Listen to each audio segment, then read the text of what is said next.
All right, question 8. We are solving for 3 angles, which means that we're looking at a side, side, side situation, and that is law of cosines. So we're going to start by doing cosines in the drop-down box, and then we want to find angle A. So we're going to use the formula that actually has angle A in it. This one. And we're going to have to do an inverse at the end because we're solving for an angle.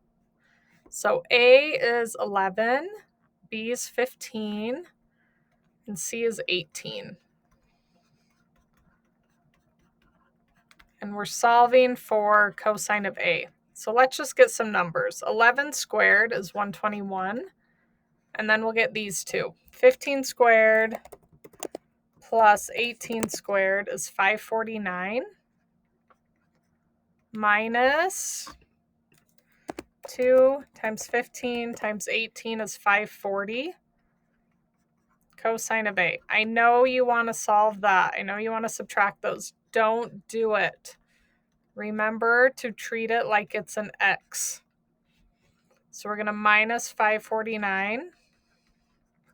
121 minus 549 is negative 428 equals negative 540 times cosine of A. Okay, we're getting closer. Divide both sides by negative 540.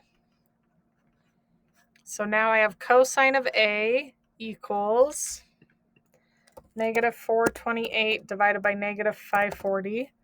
I'm going to make it a fraction. 107 over 135. Okay, now get rid of cosine by taking inverse cosine. So inverse cosine on both sides, and that goes in the calculator.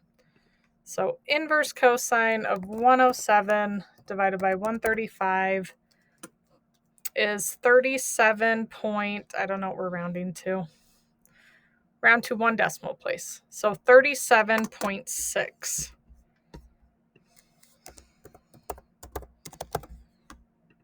And cosines. Once we have at least one angle, we can switch to law of sines because we have sine of A over side A, and we'll solve for B over side B. So A is 37.6, side A is 11. We're looking for angle B, side B is 15. So cross multiply.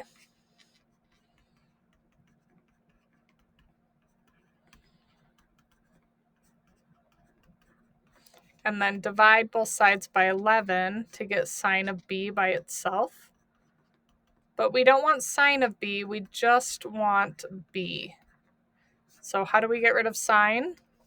We take sine inverse.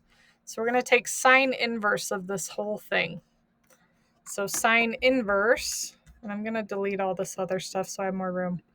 So sine inverse of 15 times sine of 37.6, all divided by 11, which is 56.3.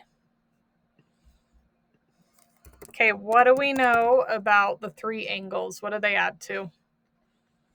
They all add to 180. So once you get down to the third angle, just subtract those from 180. So 180 minus 37.6 minus 56.3, and that leaves me as 86.1.